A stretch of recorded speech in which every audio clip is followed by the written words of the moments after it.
Pessoal, sejam muito bem-vindos ao nosso primeiro episódio do B2Cast. Na verdade, esse podcast ainda está sem nome, né? Essa é a nossa primeira edição. Mas depois a gente pode abrir até uma enquete, uma votação para qual nome vocês acham que seria legal para esse podcast. A ideia é a gente fazer um podcast falando muito mais sobre a questão de negócios e medicina. Então, saindo um pouco desse racional de medicina baseada em evidências ou da medicina propriamente dito, aqui é um ambiente em que a gente consegue falar sobre como conciliar a vida médica com outras partes da vida do médico. Então, a parte empresarial, a parte familiar, a parte de saúde também, que eu acho que é extremamente importante. E a ideia é que a gente traga cada vez, em cada novo episódio aqui, pessoas que possam agregar nesse sentido, sejam nossos clientes, sejam nossos parceiros de negócios, para trazer um conteúdo de valor para vocês. Então, hoje no nosso primeiro episódio, a gente está aqui com a Fernanda, que é uma cliente da B2 muito querida, já está com a gente há muito tempo. Fernanda, se você puder se apresentar um pouquinho aqui para a gente, sobre sua especialidade. Então, primeiro, obrigada pelo convite. A primeira está aqui, foi uma honra. Então, meu nome é Fernanda Barbosa, eu sou mastologista, moro em São Paulo. E é isso. Perfeito. Sou especialista em mama, basicamente. Perfeito. Quanto tempo já atuando na área, Fernanda? Terminei minha residência em 2011. Então, 13 anos. 13 anos. 13 anos de mastologia mesmo. E aí, vou começar já numa pergunta um pouco mais voltada para essa parte de mercado, né? De lá para cá, de 2011 para cá, percebeu alguma diferença em termos de mercado para mastologista ou não? Percebi. Eu sou uma eterna otimista, né? Eu sempre acho isso, mas assim, é claro que o mercado em geral da medicina vem mudando muito, né? E aí, muito mais especialistas, então o número de especialistas de 13 anos atrás, quando eu me formei, era infinitamente menor, então hoje eu vejo pelos residentes, então, quando eu era residente, tinha eu e mais 2, né? Éramos 3 residentes lá no HC, agora são 5 por ano, então só no HC a gente forma 5 mastologistas todo ano, e uma área muito específica, então o número de especialistas aumentou muito. E o mercado de trabalho também, eu acho que está cada vez mais difícil, sim, enfim, convênios e tudo isso, para estar um pouquinho mais... Teve, com certeza, uma mudança, digamos, pior no mercado ao longo dos anos, né? E para o médico mastologista que se formou hoje, de vez em quando aparecem algumas pessoas para a gente também com esse perfil de pessoas recém-formadas que estão acabando de sair da residência, né? Como é que está essa questão de possibilidade de trabalho dentro da especialidade? Se tem possibilidade, eu sei que tem alguns lugares que até o credenciamento dentro de alguns convênios tem se tornado mais complicado, né? Você tem alguma visão para passar nesse sentido? É mais difícil, né? Do que provavelmente alguns anos atrás. O mastologista, ele pode ter feito cirurgia geral, ele pode ter feito ginecologia obstetrícia, né? Uhum. Eu sou mastologista, ponto. Eu nunca fiz, e aí... Pois acho que a gente pode falar sobre isso depois, mas sempre foi minha meta ser mastologista. O que a gente vê muito são os mastologistas que vieram principalmente da ginecologia obstetrícia e que fazem meio que como uma subespecialidade. Isso é bem comum, né? Muito comum. Uhum. Claro que tudo tem prós e contras, mas assim, na ginecologia obstetrícia é muito mais fácil você dar plantão, muito mais fácil de se inserir geral, enfim, o mercado é muito maior. Tem muito mais paciente, então acabam mantendo o pé ali na gineco e na obstetrícia e usam a mastologia como, enfim, uma subespecialidade, uma área de atuação. Sim. Exatamente. Mas assim, aí eu vou puxar a sardinha para o meu lado, eu acho que não dá pra gente saber tudo, né, Daniel? Assim, medicina é dura. Concordo plenamente. Não dá pra gente... E aí acaba não focando naquilo e aí não se direcionando, né? Tem mercado? Tem. Claro que tudo é cíclico, né, na medicina. Eu acho que dependendo de com quem você se falar, a geração que você se forma, uma especialidade era melhor, hoje já não é mais, e, enfim, isso vai mudando. A rádio passa muito por isso, A né? rádio passa muito por isso, exatamente. Eu acho que são várias áreas. A mastologia não está na sua melhor fase, não vou mentir. A tabela de convênio para mastologia é muito ruim, né? É uma tabela muito antiga e a remuneração é muito baixa. Uhum. Então, para você viver de consultório privado, enfim, ou você vive de consultório privado, mas aí, de novo, a gente parte já do pressuposto são 50% da população, né? Porque a gente quase não atende homem. Verdade, muito tem pouco. esse fator, então, né? você já corta na metade. Uhum.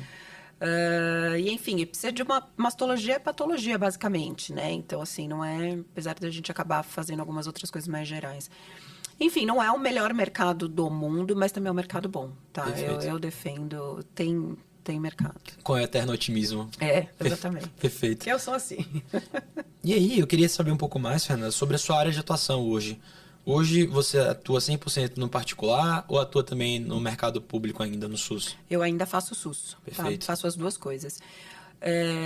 Consultório privado, né? Tenho meu consultório, tenho minha área e trabalho no ICESP, que é o Instituto de Oncologia do Estado de São Paulo, que é do HC. Ainda estou lá, continuo ensinando os residentes. Eu acho, assim, já pensei em sair, mas eu gosto muito. E é por amor, tá? Não é por... É por amor e eu gosto também de trabalhar lá. É um pé que a gente deixa. Sim, eu acho que essa parte docente, acho que você ter o contato com o residente força com que você esteja sempre se atualizando, né? Normalmente os residentes, eles têm muita sede de conhecimento, eles são muito questionadores. E você meio que é obrigado a estar com tudo na ponta da língua ali, né? Exatamente. E em termos de tratamento, do que é ofertado na mastologia, dentro da rede pública, é muito diferente do que tem na rede privada? Infelizmente é. É mesmo? Depende do ponto de vista. Assim, eu falo que eu tô lá no ICESP desde que eu me formei. Então, eu fiz residência lá e fiquei, continuei, tô lá desde então. E eu enchi a boca para dizer, há uns anos atrás, quando eu me formei, que era a mesma coisa. Porque realmente era, tá? A diferença era muito pequena. Mas a oncologia é uma área que... Tá avançando muito rápido, né? Um absurdo, né? É uma área que, assim, o que a gente fala que é regra hoje, daqui a 6 meses não é mais. Drogas novas enfim, o tempo todo, protocolos novos, guidelines novos e mudança de tratamento. Então, assim, o SUS não consegue acompanhar isso, né, Daniel? Essa é a verdade. Financeiramente é inviável. Muito oneroso, né? Exatamente. Então, de novo, eu defendo muito o SUS. Claro que não é o SUS do Brasil, eu falo, né? Eu tenho um viés porque eu estou dentro do HC, estou em São Paulo. Isso é uma coisa extremamente distinta tem mesmo. Tem SUS e SUS, Sim. né? Não é um sistema único de saúde. Sim. Tem de tudo. Então, eu falo também que eu tenho esse privilégio. O ICESP é maravilhoso, é mesmo, tá? É um centro de referência com os melhores profissionais, tudo funciona, você não... Enfim, mas em termos de drogas da oncologia, tem algumas coisas ainda que a gente que o ICESP não conseguiu absorver e que eu consigo ofertar para paciente no sistema privado. No privado. E o que, assim, sobre o ICESP, seu centro de excelência, né? Como eu fiz residência lá no HC, fica bem nítido. A gente tem alguns estágios na clínica médica que a gente rodava no ICESP e a gente percebia claramente que lá as coisas funcionavam melhor. É maravilhoso. Não sei se tem alguma diferença de nível de gestão, enfim, mas é bem diferente se você for comparar com o Instituto Central. Com o INCOR, já acho que é um pouco mais semelhante. É muito parecido com o INCOR. Em termos de nível de gestão, qualidade, enfim. O ICHC tem algumas coisas ali que, em comparação com esses dois institutos, acho que dá para melhorar, mas assim, ainda assim, é uma ilha dentro do SUS. Se a gente for comparar com sei lá, alguns hospitais da minha formação lá na Bahia ou vários outros hospitais aqui do próprio SUS São Paulo, a diferença de recursos é muito importante. É muito grande, é muito grande. Concordo com você. Dentro do HC tem ainda essa, enfim, Instituto Central e o ICESP, realmente tem um pouquinho de diferença. Eu acho que é mais de organização em si, sabe? Organização interna, enfim, o ICESP é muito mais jovem também e tem uma organização boa, mas SUS não é tudo igual. Você tem toda a razão. E aí, eu queria entrar em um outro tópico, né? Saindo um pouco desse assunto mais assistencial, indo um pouco mais para a Fernanda, né? Com trabalho no sistema privado, com trabalho no sistema público, como é que fica a vida pessoal da Fernanda, né? Como é que sobra espaço nessa agenda para poder dar conta da Fernanda pessoa e não Fernanda médica, né? A gente tem que fazer da conta, né? Não tem opção, né? Mas eu falo assim, eu tenho uma área, eu escolhi uma especialidade e daí eu falo que também isso é muito bom, porque assim, eu não dou plantão. Eu não tenho urgência, né? A não ser a urgência da paciente, né? E aí depois a gente pode falar sobre isso, mas o que é ter consultório privado e o nível de dedicação que você tem que dedicar para isso. Isso é bem interessante, eu acho que é um bom tópico pra gente falar. Eu acho que não é... Enfim, então tem esse grau de urgência da paciente e eu tenho que saber disso porque é o que eu me proponho a fazer, uma medicina diferenciada, né? Completamente diferenciada no consultório. Mas, enfim, eu não dou plantão, eu não atendo não tenho emergência, eu consigo organizar minha agenda, eu consigo organizar meus horários, eu tenho muita qualidade de trabalho. E isso não é óbvio, isso não é para todo mundo, eu acho que até para quem está começando. Então, isso eu foquei desde o primeiro minuto. Eu me lembro de uma residente minha, já tem uns 2 anos isso, que chegou para mim e me perguntou uma vez se era verdade que ela tinha escutado lá no HC que eu nunca tinha dado plantão fora. Uhum. E se isso era verdade, porque ela achou aquilo absurdo. Falei para ela, é verdade, eu nunca dei plantão. Mas porque eu sempre tive um foco de que eu queria fazer uma medicina de qualidade, que eu queria ter qualidade de trabalho, que eu não queria viver de dar plantão. Por isso que eu também nunca fiz obstetrícia nem ginecologia. Você entrou na mastro pela cirurgia? Eu entrei na mastro pela GO, mas para fazer mastro. Entendi. Meu último plantão foi no R3 de GO. Entendi. Né? E era uma meta, tá? Sim.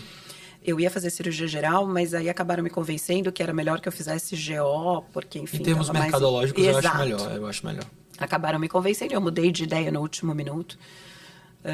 Gostei da residência de GO, não foi nada, mas nunca foi Sua meta, né? Minha meta, exatamente. Uhum. Então, eu foquei nisso. Uhum. Claro que eu tive ajuda no meio do caminho e consegui fazer isso, enfim, familiar e tudo isso, mas, assim, foi uma meta. Então, voltando assim, né, para a vida pessoal. Então, eu consegui ter isso, mas porque sempre foi minha intenção e meu objetivo. Eu acho que você tocou num ponto muito importante, que é o seguinte, quando a gente tem um planejamento de onde a gente quer chegar, a gente começa a colocar os tijolos, empilhar os tijolos, né, um na frente do outro, para que a gente construa a estrada para chegar onde a gente quer chegar. É isso. Se você não tem essa clareza de onde você quer chegar, você começa a se perder, começa a aparecer um plantão pagando bem ali, aí você... Porque plantão paga bem, Paga bem, né? E normalmente é a medida de... É a forma como o médico conta o dinheiro. É a moeda, né? É a moeda do médico. É a moeda do médico, exatamente. Então, assim, e não estou dizendo para você que foi fácil. Claro. Eu tive algumas coisas ao longo da vida, mas assim, eu sempre me dediquei muito à minha formação e à, enfim, evolução na carreira profissional e tudo isso. Eu sempre continuei no serviço escola. Tive oportunidades maravilhosas, enfim, de trabalhar... de ser assistente de um médico referência na minha área, que, enfim, meu mentor e tudo isso, de ter continuado no HC e de ter aprendido, mas, enfim, que me ajudaram a passar todas essas etapas. E hoje eu consigo fazer uma mastologia de qualidade, eu consigo organizar meu tempo. Trabalho muito, tá? Não trabalho pouco, não. Mas eu consigo trabalhar horário comercial, consigo cuidar da casa, consigo dar atenção pro marido, consigo cuidar das minhas filhas. Hoje você tem quantas filhas? Eu tenho 2. 2 filhas. São gêmeas, tem 10. Estão com 10 anos. Então, consigo viajar, tiro férias. É isso que eu ia perguntar. Quantas vezes por ano você tira férias? 2 vezes por ano. Muito bom. E assim, sem a menor possibilidade de não tirar. Entendi. E viajo... Isso é muito importante, né? Importantíssimo. Eu sinto que tem alguns colegas que acabam negligenciando isso, seja para poder querer ganhar mais dinheiro com plantão, ou porque acham que tem que dar um sprint aqui agora para poder descansar mais tarde. Mas eu acho que se você não tem esses descansos programados, você... Em algum momento você estafa ali, né? Uhum. Isso, você sabe que é uma briga que eu tive com meu marido durante anos. Hoje mas ele não tem nem opção. Eu vou lá, reservo a viagem. Ele não queria ir? Ele é médico também? Ele é médico, neurocirurgião. Nossa, esse é outro que trabalha também. Muito, trabalha muito. E ele, diferente de mim, não tem horário, né? Então, enfim, é uma vida mais... ele trabalha mais do que... É uma vida mais sacrificante, de certa forma. Mais sacrificante. Mas para ele é muito difícil tirar férias. Então, ele sempre gosta de emendar um congresso. Não, eu acho que psicologicamente para ele dá se sente menos culpado, né? Tudo bem. Aí a gente já vai levando e fala, não, tudo bem, amor, então eu tenho o congresso, a gente emenda, tira umas vezes. Mas ele já aprendeu que precisa. E aí ele tira e volta melhor, entendeu? Eu acho que é necessário. Você volta com mais gás para poder trabalhar. Isso é inevitável, isso. Né? E às vezes, assim, eu falo muito por mim, né? Trazendo um pouco sobre essa questão de pausa de trabalho. Às vezes é um final de semana que eu alugo um carro, vou para uma serra aqui, pego um chalé e você já volta com as energias completamente renovadas. Eu acho que essas pausas, elas são muito estratégicas, né? Se engana de quem acha que para ter um bom resultado tem que estar sempre trabalhando 100% do tempo. Eu acho que tem muito mais a ver com quanto tempo você... vou tentar estruturar isso de uma forma que fique mais claro. Mas com quanto tempo você persiste naquilo do que a intensidade que você coloca. Exatamente. Eu concordo 100% com você. E eu acho que às vezes as pausas são realmente necessárias. Claro que você deixa uma estrutura por trás, enfim, para uma urgência, para uma coisa. Claro. Então, assim, isso também é muito importante, a equipe, né? Você ter, enfim, trabalhar junto com pessoas que você confie para você poder fazer isso. Mas tirar, eu falo que não precisa ser muito tempo. Eu tiro, assim, são 2 vezes por ano, normalmente no meio do ano, por causa de criança, né? Então Sim, você acaba nas tirando férias julho e escolares, janeiro, né? Sim. exatamente, férias escolares. Mas, enfim, tanto faz. Mas eu tiro, assim, pelo menos uns 12 dias. Isso eu acho né? que é super Se der suficiente. 15, mas é exatamente 10, pelo menos para se parecer, né? Não, com certeza. E Eu aí, acho. você tocou num ponto que foi muito relevante, essa questão de ter uma estrutura por trás, né? Eu acho que isso é uma coisa super importante, tanto quando a gente fala de parte essencial, mas quando a gente fala de parte organizacional também. Também. Afinal de contas, entrando um pouco mais nessa questão do consultório em si. Um consultório, pro pessoal, principalmente para o pessoal que está começando, né? Às vezes não tem noção dos custos envolvidos por trás de se ter um consultório. Fala um pouco mais pra gente sobre essa questão administrativa de se ter um consultório e como conciliar isso também dentro da rotina, né? É muito importante, porque assim, eu falo que médico a gente vai aprender as coisas depois, né? A gente não tem nada na faculdade. A gente não aprende isso na faculdade. A gente aprende medicina, como se dedicar, enfim, tudo, teoria, master, mas como você... Porque, querendo ou não, nós somos empresários, Sim. né? Ou, pelo menos, aqueles médicos que querem... Porque também não é obrigatório, né? Vamos falar sobre isso. Mas a gente está falando com aquele médico que quer ter um consultório privado, quer ter uma sim. clínica, enfim, quer viver disso. Quer ter autonomia para isso. É uma empresa, gente. Não adianta. Você tem que enxergar isso como uma empresa. Mais recentemente, eu estou aprendendo a enxergar como uma marca, né? Coisa que talvez essa geração mais nova seja mais fácil, mas para mim ainda era uma coisa muito além de me ver como branding, essas coisas todas, de me ver como uma marca e, enfim, você precisa disso. Mas a gente não aprende. Aí você, não, vou abrir um consultório e acabou, vou trabalhar lá e vou cobrar, e aí, enfim, chega no final do mês, a conta não fecha, né? Porque é uma empresa. Então, você tem que organizar custo e tudo isso. Eu tive sorte nesse ponto, porque eu atendo no mesmo... O meu consultório é junto com meu pai, que já é um médico que já estava, né? Na caminhada, né? Na caminhada há muitos anos e... Então, já tinha uma estrutura formada, mas é claro que eu preciso fazer isso, enfim, entrar nesse ponto e aprender também sobre isso. Então, Até porque seu pai não vai ficar aí para sempre. Exatamente, né? Exato. Uma hora isso vai ser só meu, né? Sim. Por enquanto a gente é nosso, mas daqui a pouco vai ser só meu. Então, assim, então tem que ter essa estrutura, tem que se organizar, tem que conhecer. A gente tem essa mania de não saber, né? Hoje no consultório, são quantas pessoas trabalhando lá? Além dos médicos, claro. Não é um consultório muito grande, certo. Tá? Somos só nós dois, certo. Só eu e meu pai. Mas eu tenho uma equipe, nós temos 2 funcionárias, 2 secretárias presenciais, full time, que estão lá há muitos anos, e aí elas organizam, enfim. E eu, Fernanda, que foi até uma sugestão de vocês e que eu adoro, uma empresa de concierge médico por trás. Fala um pouco pra gente sobre como é esse trabalho e o que é que você percebeu de diferença desde que isso começou a funcionar, né? Eu adoro, de verdade, essa empresa. Então, assim, o que eu falo... Fernanda, eu não tenho só... Meu consultório privado é ali, tudo bem, atendo ali, mas a gente tem outras coisas, né? Outras coisas que a gente faz. Enfim, médico acaba trabalhando em 3, 4 lugares ao mesmo tempo. Você sempre tem algum outro hospital que você atende, então eu tenho outros lugares que eu atendo. E hoje, eu acho que assim, a experiência da paciente desde o começo até o final, então chegou uma hora que eu não estava dando conta de tudo. E a secretária presencial, ela é maravilhosa, mas ela também não dá conta de tudo, né? Ela tem que receber paciente, ela tem que servir o café, ela tem que, no meu caso, porque eu quero oferecer isso para paciente, mas ela tem que agendar o retorno, ela tem que agendar o exame, ela tem que encaixar uma biópsia, ela tem que, enfim, dar assistência, atender o telefone, responder o WhatsApp em 5 minutos. Isso é humanamente impossível que ela faça isso.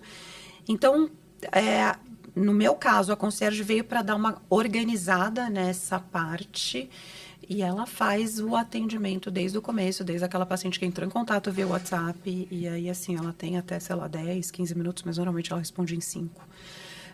Depois que a paciente passa em consulta, ela faz o que a gente chama de pós-consulta. Então, eu passo para ela depois a minha agenda, todos os meus atendimentos, o que é cada paciente, que dia que tem que voltar. Enfim, o exame que eu pedi, ela cobra, ela checa, ela retorna, ela me dá retorno, ou uma paciente que perdeu o exame. Enfim, tudo isso ela faz. Então, ela consegue fazer toda a jornada da paciente ser mais fácil para a paciente e para mim. Entendeu? E no meu caso, que opero também, então organizar a agenda de cirurgia, enfim, dar todo o retorno de pré e pós-operatório, deixar tudo muito organizado. Perfeito. E assim, na prática, né? Você percebeu que os pacientes começaram a trazer feedbacks a respeito disso? Você acha que isso aumentou o volume de pacientes? Enfim, traz um pouco sobre essa questão de como mudou, né, isso. É nítido o que eu tenho de feedback elogiando o atendimento do consultório, né? Porque para paciente, principalmente aquelas que não são pacientes antigas, são pacientes novas, elas não sabem quem é a presencial e quem é a que está ali remota, né? Sim. Então, elas elogiam muito quando chegam do atendimento desde o início, né? Do nível de acolhimento, desde que ela manda a primeira mensagem. São pessoas que, na sua maioria, estão em um estado bem fragilizado, isso, né? Também, né? E eu falo assim, não adianta... Aí cada um tem que ver por si. Mas, por exemplo, eu tô numa área que não adianta ela virar e falar que a minha agenda tá lotada pelo próximo mês, entendeu? Sim. Porque a paciente tem um problema sério, ela precisa resolver naquele momento. Ontem, né? Exatamente. Então, mesmo que não tenha agenda, ela vai entrar em contato comigo, ela vai ver um dia que eu consiga atender um horário extra, alguma coisa, ela vai entender o que é o caso, se realmente é uma urgência mesmo, se eu consigo fazer uma teleconsulta antes, se eu consigo adiantar para ela passar depois, entendeu? Então, assim, todo esse acolhimento da paciente que entra em contato, isso é fundamental, né? Porque assim, ela tem um diagnóstico de câncer, ou enfim, ela tem algum problema que ela quer passar logo, ela não quer esperar 2, 3, não é, sei lá, um cirurgião plástico que ela consegue esperar 6 meses, enfim, ou um dermatologista, que o paciente pode dar valor para uma agenda cheia, né? Então, isso é muito importante, porque tem alguns médicos que precisam, isso até um status, digamos assim, a agenda é lotada. Sim, e essa guruzada do marketing digital médico fica falando muito. Você tem que dizer que sua agenda tá lotada, ou então você não pode dizer que você tem uma agenda para essa semana, tem que dizer que só tem para daqui a um mês, entendeu? Mas isso é meia verdade, né? Isso é uma coisa que depende muito da especialidade em que você tá inserido. Você não pode fazer isso para uma pessoa que tá... Na minha área não funciona. Não funciona. Porque Porque se você não tiver agenda, ela vai procurar o próximo. É isso, porque ela tá desesperada, entendeu? Então, as pacientes têm elogiado muito isso. Pacientes antigas que têm falado, você mudou de secretária. E é engraçado, porque as secretárias do consultório estão no consultório há muitos e muitos anos, né? E elas percebem essa mudança. E a secretária presencial é maravilhosa, de verdade. As duas são fantásticas. Mas é um atendimento um pouco diferente daquilo só de você atender o telefone e agendar uma consulta e marcar um retorno, né? Existe muita técnica envolvida, né? Assim, tem que entender um pouco de rapport, tem que entender um pouco de persuasão ali, tem que saber aumentar o valor percebido do trabalho da Fernanda, tem que saber antecipar como é a consulta, enfim, né? São várias técnicas que as meninas usam, né? Não sei se você sabe, mas a Natália é nossa sócia, né? Ah, não? A gente comprou 75% da Foltz. Não tô sabendo disso. Tá. E assim, um dos motivos... Ela é maravilhosa, ela é perfeita. De verdade, ela é maravilhosa. Um dos motivos que ela fez... sabe disso que eu falo pra ela. Um dos motivos que fez a gente fazer essa aquisição foi justamente a qualidade do produto. Assim, a gente encontrou uma pessoa que é muito boa no que faz, é muito boa mesmo, dificilmente encontraria alguém melhor do que ela nisso, mas ela tinha muita dificuldade de pensar em formas de crescer o negócio. Tá. Desde que a gente chegou na Foltz até o presente momento, a gente começou na Foltz em janeiro de 2024. Agora, acho que quando você entrou, a gente nem tinha... Eu acho que não. Eu acho que a gente nem tinha... Ou foi logo nessa época, pode ser. Hoje a Foltz, a gente já está com 17 secretárias lá e 45 clientes. Olha só. A gente quadruplicou a empresa em 6 meses, mais ou menos. E sabe o que eu acho legal? Vocês quadruplicaram a empresa, mas a pessoa que me atende é a mesma. Sim.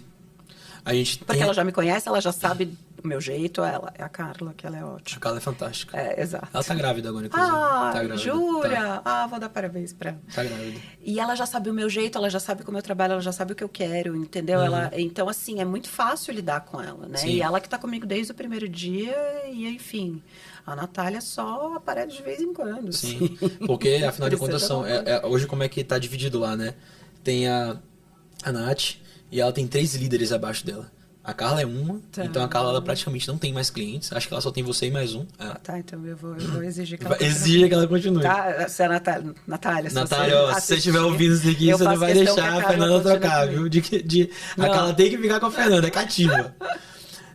Tem a Carla, tem a Mari e a Bia, que são as três. Na verdade, é a Tainá. A Carla, a Tainá e a Bia, que são as 3 líderes.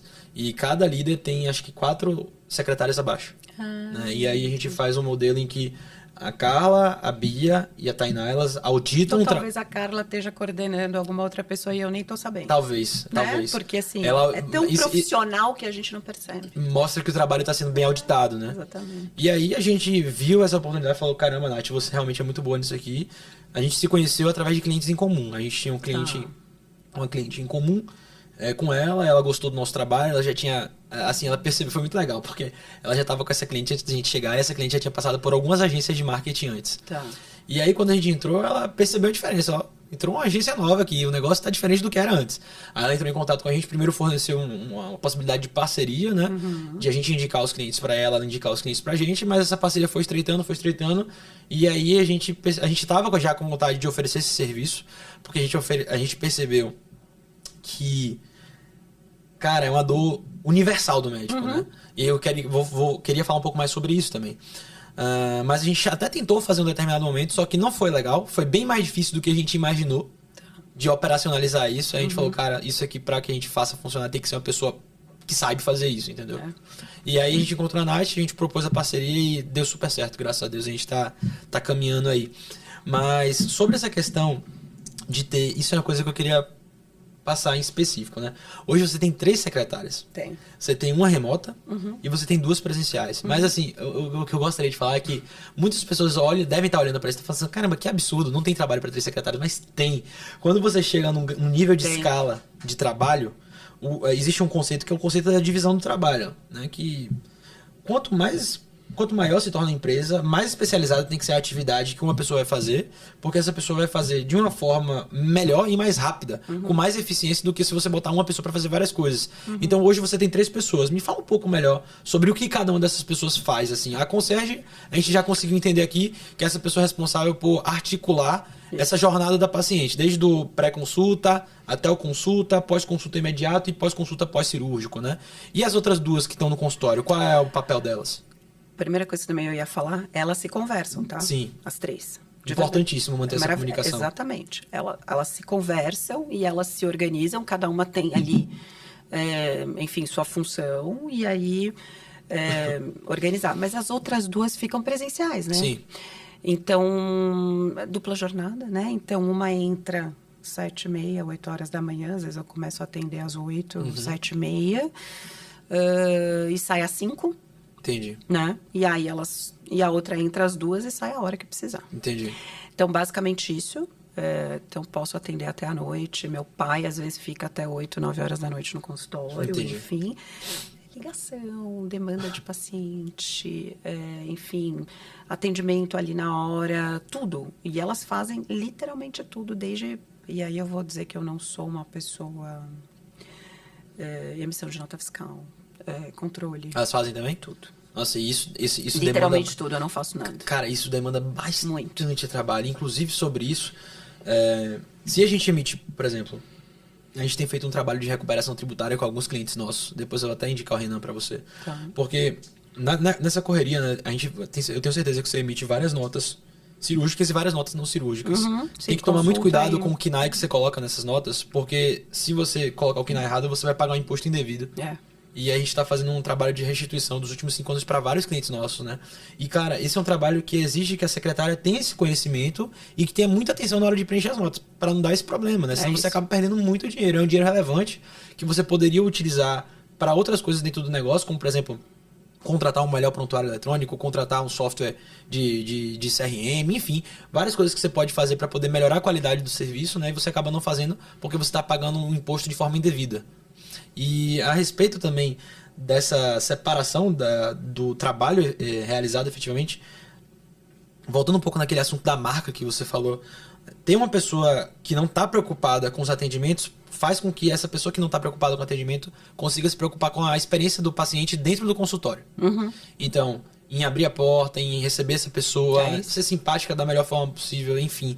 Esse tipo de coisa requer atenção, requer um olho atento ali, ver se aquela pessoa tá precisando de alguma coisa. Que é uma coisa que aconteceu comigo uma vez. Eu fui na médica, ela viu que eu tava procurando alguma coisa e em algum momento ela percebeu, não sei como foi que ela percebeu, sendo bem sincero. Percebeu o grau de atenção que ela tava prestando em mim. Que meu celular tava, que tipo, que eu tava precisando de um carregador. Ela, você tá precisando de um carregador? Aí eu falei, tô, você tem um pra me prestar? Aí, tipo, no consultório, Tá. tinham carregadores para iPhone e para Android, que o médico tinha deixado lá. Maravilhoso. Entendeu? É. Então, é o tipo de coisa que, para que a gente consiga pensar em resolver esse tipo de problema, você precisa ter alguém atenta olhando para esse tipo de coisa que pode acontecer. É isso. E ela foi proativa, entendeu? Ela perguntou se eu tava precisando de alguma coisa, enfim. E se você tem uma pessoa que está prestando atenção no seu comercial, que é o coração de qualquer negócio, essa pessoa pode ficar Focada mais ali. livre para fazer esse tipo de coisa. É isso. E aí, enfim, tudo, né? As secretárias presenciais, elas cuidam de toda a organização do consultório físico, né? Então, assim, material de curativo que tá acabando, que não tá, enfim, tudo, elas cuidam, Sim. entendeu? Enquanto a Foltz não precisa fazer isso, é basicamente atendimento. Perfeito. E é bem assim que tem que ser, né?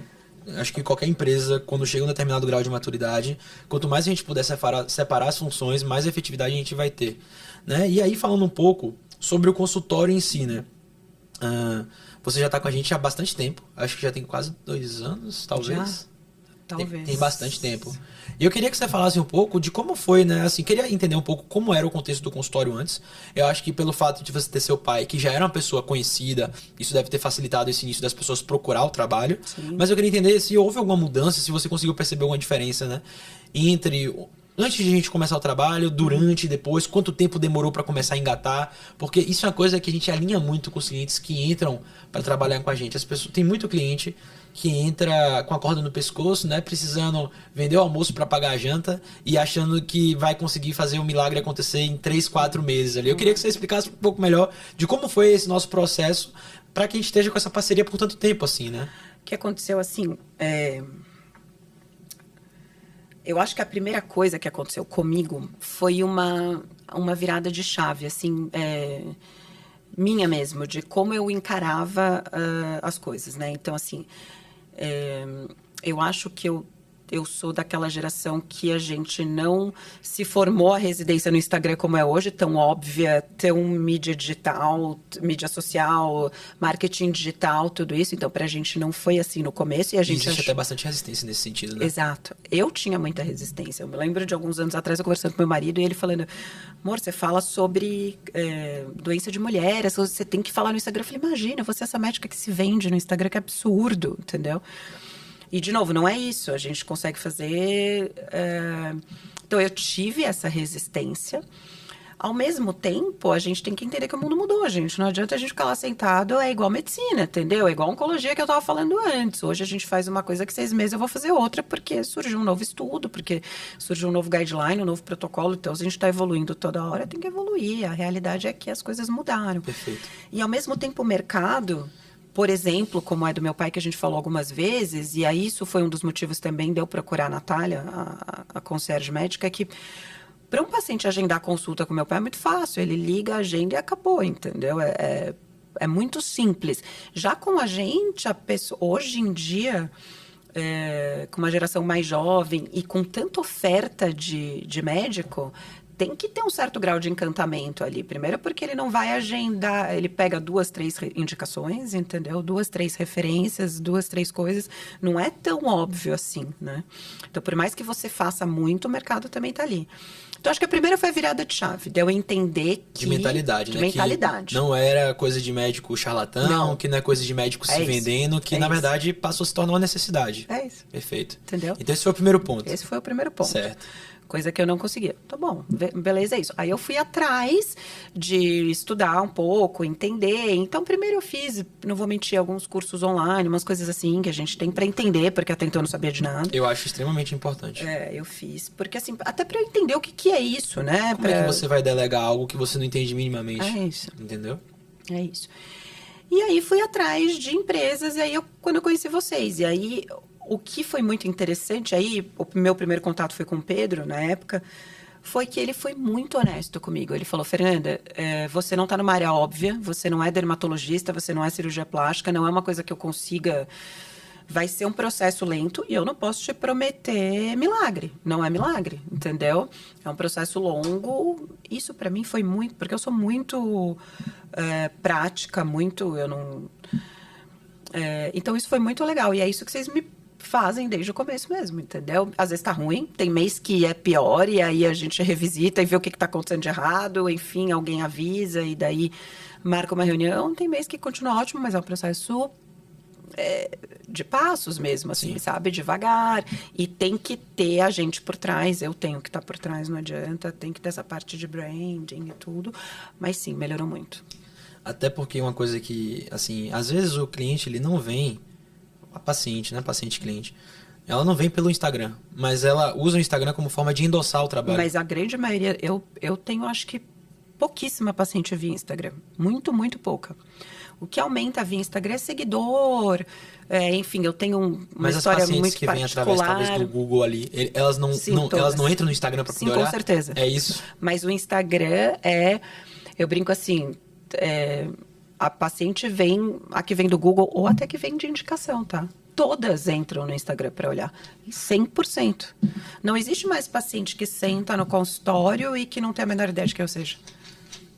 Todas me conhecem, elas sabem, elas já entraram ali, elas já viram os vídeos, elas já viram minha história, elas já pesquisaram, elas já confirmaram e checaram a informação que eu botei ali, entendeu? Então, isso é 100%. Isso é super importante porque, assim, como existe uma oferta cada vez maior de médico, e isso vem se tornando cada vez mais grave porque a população médica está crescendo aproximadamente ali 8 a 10% ao ano, enquanto a população brasileira ela está estagnada ali, ela cresce 1 a 2% ao ano. Então você tem uma disparidade muito grande e que vai se tornar cada vez pior, né, do número de médicos para o número de pessoas. E isso nos grandes centros ainda pior, né? Uhum. A gente tem uma concentração, acho que no Brasil está de 3 médicos para cada 1.000 habitantes. Tem cidades como, por exemplo, Vitória, no Espírito Santo, tá 20. Meu Deus. Você sabe que nos Estados Unidos acho que são 4, né? O ideal que seja, acho que por aí mesmo. Em São Paulo já tá 6 ou 7, assim, ainda tem bastante gente, aqui cabe bastante gente também. Mas se a gente for pegar, por exemplo, a concentração de especialista, São Paulo tem muito especialista, né? Porque esse número que eu tô te passando é um número geral. De médicos generalistas e especialistas. Mas a tendência é que isso piore cada vez mais. E uma das principais ferramentas que o médico pode ter para poder impedir essa comoditização seria trabalhar quem é o médico por trás do jaleco, né? Então, assim, saber um pouco da história, saber um pouco dos valores, isso é uma coisa que pouquíssimos médicos aproveitam isso. Por exemplo, eu dou exemplo de mim. Se eu fosse fazer endócrino, cara, eu ia bater muito fortemente contra implante hormonal, eu ia bater muito fortemente contra terapias que eu não acredito tanto. E posicionamento, né? E isso ia da mesma forma que ia ter um monte de gente me retaliando, falando que eu tô errado, e ter um monte de gente me apoiando. E essas pessoas que estão me apoiando vão comprar de mim, e as que estão me retaliando não quero ter aqui mesmo, então tudo bem. Não tem problema nenhum. Né? E aí, sobre essa questão da história, tem um ponto muito bacana da sua história, se você não quiser falar sobre isso, tudo bem. Não, eu falo. Que você teve câncer de mama, né? Tive. Fala um pouco pra gente sobre essa situação, como foi isso, né? E já depois de especialista, né? Já, foi agora, né? Vai fazer 3 anos do diagnóstico agora. Enfim, do além, tava muito bem, obrigada, trabalhando. Você não tinha nem, tipo assim, teoricamente, você não tinha nem 40 anos, então nem precisava ter feito exame de rastreio, né? Cara, graças a Deus que consegui encontrar isso, né? Foi rastreando que encontrou? Não, foi palpei mesmo. Entendi. Eu tava com 39. E aí palpei uma alteração de uma hora para outra, e aí, enfim, fui correndo para fazer os exames, né? Era um câncer de mama mesmo. Enfim, então eu falo isso abertamente, porque eu resolvi compartilhar, na época foi até, enfim, fiz o diagnóstico, foi tudo muito rápido, mas comecei com quimioterapia, depois eu fiz cirurgia, radioterapia, agora estou em segmento, estou super bem. Graças a Deus. Fiquei ótima, tô zerada, mas foi até um ponto ali na época, eu tava... Isso vai fazer 3 anos. Foi logo depois da minha... Foi muito engraçado isso, porque foi logo depois dessa minha virada de chave. Eu estava começando, nem conhecia vocês, enfim, eram daquelas agências que a gente pega, começando a fazer aqueles posts de Instagram. Olha, vou ter que... Foi mais ou menos uns meses depois disso, vai? Então, eu já estava compartilhando ali alguma coisa ou outra profissional, ainda muito ruim, mas... Qualidade ruim, mas... E aí, quando eu recebi o diagnóstico, eu falei, gente, o que eu vou fazer, né? Então, assim, eu sou uma pessoa que eu prefiro... Então, o meu ponto foi bem assim, eu quero ter a narrativa, eu não quero que contem a minha história, eu quero contar a minha história. Perfeito. Então, assim, eu quero que seja a minha narrativa, do meu ponto de vista, exatamente da forma como eu tô passando, né? Então, eu brinco que eu detesto que tenham pena de mim, ou eu detesto que, entendeu? Ou ao contrário também. Então, no ambiente de trabalho, enfim, em casa, com a minha família, com os meus amigos, eu fui sempre muito aberta, né? Contei de tudo. Não foi nunca romantizando a situação ou valorizando, mas assim, porque eu queria contar aquilo. E aí foi quando eu resolvi abrir no Instagram também. Falei, olha, eu acho que eu quero tirar qualquer, enfim, detalhe de que, qualquer dúvida de que as pessoas... Então eu vou lá e eu vou contar da maneira que eu... E aí eu resolvi compartilhar. Não foi nada over, não foi nada exagerado, mas eu só, enfim, abri ali. E eu falo abertamente. Hoje eu uso isso como... Falo, não é possível, deve ter algum motivo, né? Com certeza. Uma mastologista educando. Assim, isso desde a conscientização a respeito, foi através do autoexame, né? Que tanto se fala aí no Outubro Rosa, enfim. E eu tenho certeza que devem ter várias pacientes que se tocam muito com isso. Muito. Né? E que talvez até comentem sobre isso na consulta. Você Sim, percebe isso? Sim, muito, entendeu? Muito, porque elas... Não adianta, é isso que você falou, a paciente vai procurar quem é... E, de novo, eu faço isso. Então, às vezes me indicam... Eu também faço, todo Você mundo faz. Sim. Sei lá, me indicam, eu quero... outro dia eu pedi uma indicação de um oftalmo, de verdade, para uma amiga. Não, fulano, a primeira coisa que eu fiz foi entrar no Instagram. Assim, só quer saber quem é a pessoa. Eu acho que é meio automático. Sim. Então, as pacientes entram. É claro que lá na minha página do Instagram eu tenho essa parte como um adendo, né? Não é de novo, não é a minha história 100%, mas é parte dela. Claro. E é uma parte muito importante. E eu acho que ainda mais para paciente que está com suspeita ou com diagnóstico, né? Porque essa pessoa muitas vezes ela está desacreditada. Sim. E ela vê, poxa, a doutora teve a doença, se tratou hoje, está bem, está trabalhando, tipo assim, sem nenhuma limitação, sabe? É isso. Então, o que eu quero passar é exatamente isso. De novo, não é romantizar, é difícil pra caramba. Então, eu sempre falo isso para os pacientes. O ponto não é romantizar de jeito nenhum, ou dizer, não é o que falam. Tudo isso. Só que você pode passar por isso de uma maneira leve, entendeu? E tem luz no fim do túnel. Dá para passar de uma maneira... Talvez não leve seja a palavra, mas dá para passar de uma maneira mais realista, objetiva, entendeu? E comigo eu falo que assim, o tratamento é uma das minhas frases clássicas, que é minha paciente, sabe? O tratamento não pode ser pior que o problema já é sério o suficiente. Então, dá para a gente fazer um tratamento onde a gente consiga manejar efeito colateral, manter a qualidade de vida, enfim, tudo isso é uma das coisas, né, que eu uso. Então, enfim, eu resolvi compartilhar meio por isso. E aí compartilhei durante o tratamento, que é um tratamento longo, né? Durou mais de 1 ano. E hoje eu também falo sobre isso abertamente. De novo, não é o ponto, mas assim, eu passei por isso e eu consigo ajudar você a passar por isso também, entendeu? Perfeito. Eu acho que essa luz no fim do túnel, como você falou, assim, é muito comum, né? Pacientes que têm câncer, eles acabam entrando num estado mais depressivo. Eu pelo menos eu não conheço estudos nesse sentido de que o humor do paciente, a forma como ele se porta durante o tratamento, se tem a ver com prognóstico ou não, mas assim, crença, tá? Completamente crença, vozes da minha cabeça. Eu acredito que esse tipo de comportamento otimista frente à doença, eu acredito que isso impacta no prognóstico. Eu acho, a gente não tem estudo sobre isso de novo, e de novo achismo também, Sim. Exatamente, não é nenhuma medicina baseada em evidência, mas eu acho que a pessoa... Eu falo que tem alguns estágios, né? Toda paciente que chega com diagnóstico para mim, eu falo assim, tem basicamente 3 estágios. O primeiro é aceitar, né? Porque não adianta você negar o problema, né? Então, isso é qualquer coisa da vida. Então, primeiro você tem que aceitar. O segundo é você entender. Então, eu gosto muito que a paciente saia do consultório entendendo exatamente o que ela tem. Para não fantasiar, porque na hora que você fantasia é o problema, né? Para não achar que o problema é mais grave ou menos grave do que você tem. E o terceiro é enfrentar, né? E aí, se a paciente tem isso, ou seja, se ela aceitou e se ela entendeu exatamente o problema, porque, claro que você vai... mas a minha prima faleceu de câncer de mama. Bom, mas não é o seu caso, entendeu? Mas a fulana... Não, o seu caso é esse. Entenda o seu caso exatamente do jeito que ele é, né? Porque câncer de mama, cada um vai ter o seu. enfim, assim, e aí você vai enfrentar melhor. Então, por isso que eu acho que o otimismo também vem nisso, né? E aí você vai aceitar melhor a quimioterapia, vai aceitar melhor a cirurgia, vai aceitar melhor tudo isso, entendeu? Porque vem aí a confiança, né? A segurança de que, olha, eu vou passar por isso e eu vou sair do outro lado, entendeu? E aí enfrenta melhor. Com certeza. E assim, acho que você gera um ponto de conexão com a paciente, né? Ela se sente, eu acho que ela vê esse tipo de coisa, ela se sente imediatamente identificada com você. Então, acho que assim, Deus sabe o que faz, né? Eu acho que ele pode ter colocado isso aí na sua vida por algum motivo que a gente não sabe, que talvez a gente descubra algum dia, né? Mas acho que assim, a gente já conversou bastante.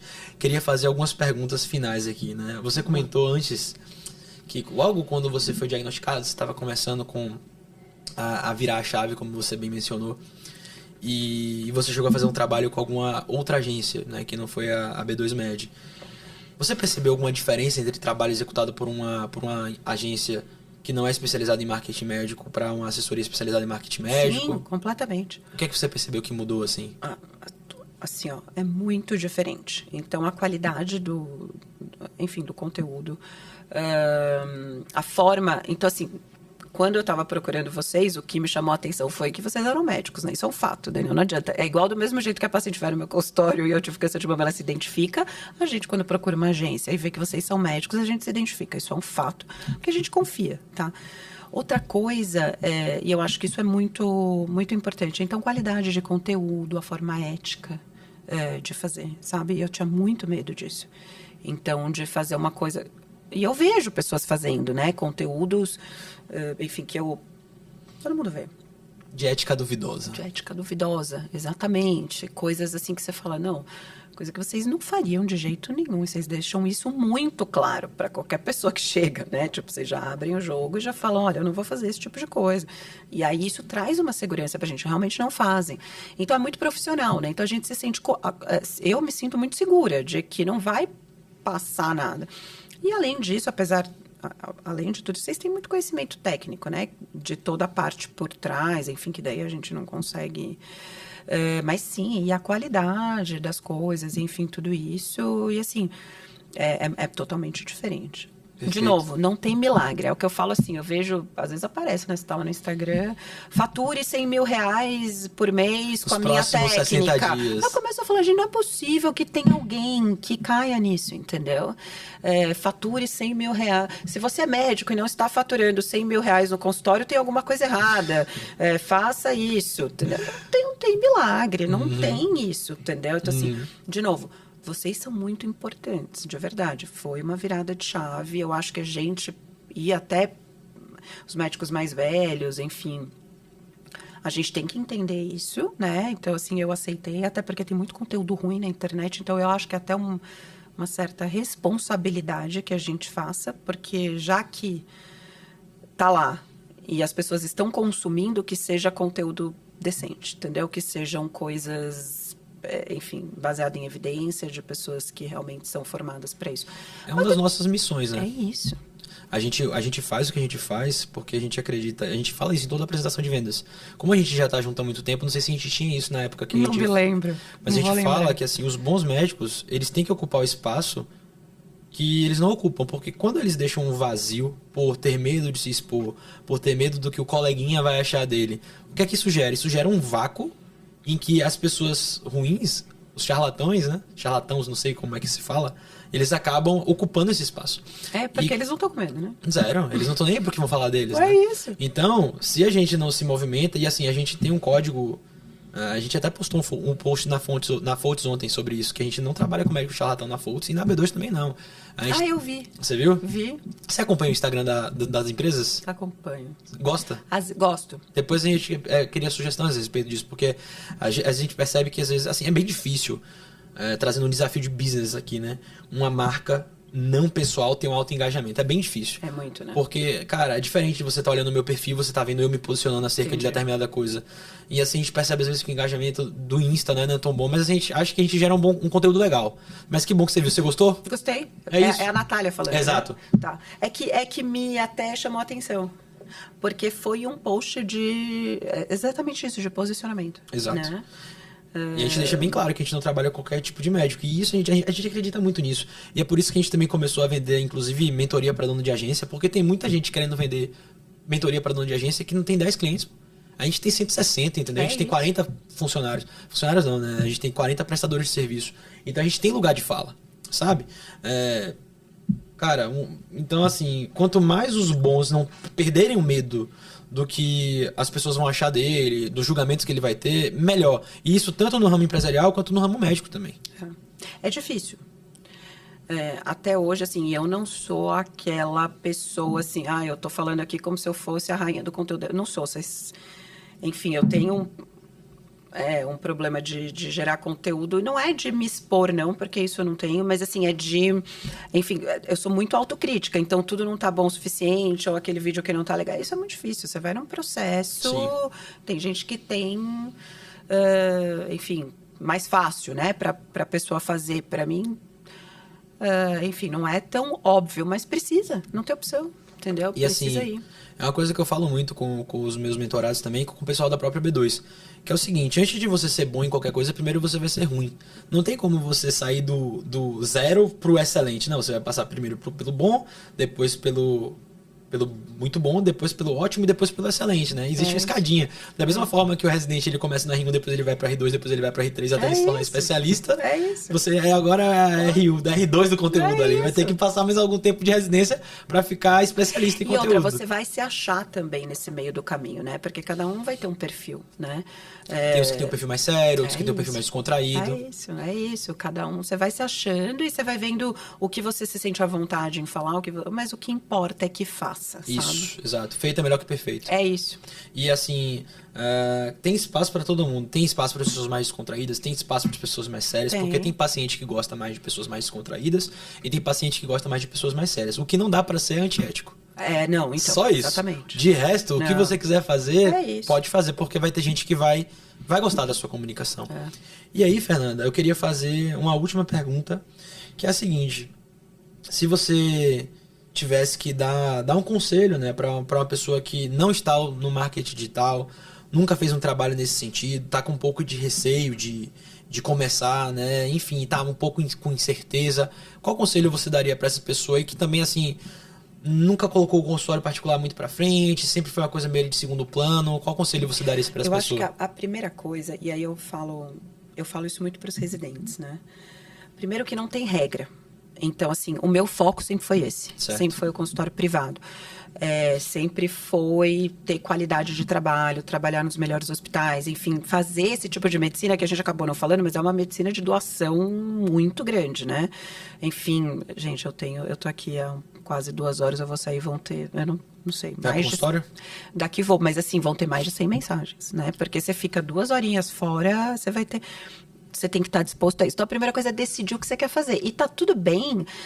Eu tenho muitos colegas, assim, que preferem trabalhar com plantão, que preferem trabalhar por um serviço, entendeu? Que preferem, enfim, chegar em casa e desligar o celular e tá tudo certo. Uhum. Então, a primeira coisa, acho que você definiu o que você quer fazer. Agora, a partir do momento que você decide que consultório privado é para você, que você quer viver do seu consultório... Você vai ter que arcar com os ônus e os bônus. É isso aí. Entendi. Tem que virar a chave, tem que entender que presença digital assim... É um dos ônus que a pessoa vai ter que escolher abraçar. Não tem opção, não tem alternativa mais hoje em dia, entendeu? Tem que ter aquela presença digital. E para promover, talvez, essa virada de chave, né? Esse destravamento que você teve, você percebeu que teve alguma coisa que lhe ajudou nisso ou veio meio que assim, espontaneamente? Eu acho que veio muito dos mais jovens. Que para eles é muito mais fácil, né?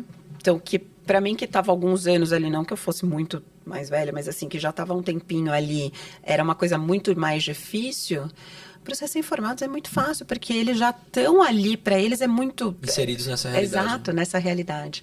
Então, você vê os mais jovens fazendo e tá tudo bem, e fazem coisas legais, e não é demérito, não, mas é que para eles é muito mais fácil. Sim. E aí eu falei, gente, não tem condição, né? Não dá pra gente ser, né? Da mesma forma isso como me a gente ajudou. não pode ficar arcaico nas condutas, não pode ficar usando quimioterapia que era usado 10 anos atrás, é a gente também não isso. pode ficar arcaico Lógico. nesse sentido, né? Exatamente. Acho que era isso, Fernanda. Fiquei muito feliz por você ter vindo aqui, por ter sido nossa primeira convidada. Espero que vocês tenham gostado, pessoal. Não se esqueçam, era para ter falado isso mais vezes ao longo do episódio, não se esqueçam de se inscrever no canal, de ativar o sininho e de dar o like, ajuda bastante a gente que está trazendo esse conteúdo sério, esse conteúdo que espero que esteja agregando muito para vocês aí que estão querendo começar a fazer um trabalho de marketing digital sério, ético, um marketing digital médico, né? E que consiga também atrair novos pacientes através das ferramentas digitais. Então, Fernanda, muito obrigado pelo seu tempo. Obrigada a você, foi uma honra. Foi muito legal bater esse papo. Super gostoso. E é isso. Quem sabe não marcamos um episódio 2.0 no nosso episódio 100 aí. É isso Quem aí. sabe? Vamos lá. Tchau, tchau, pessoal.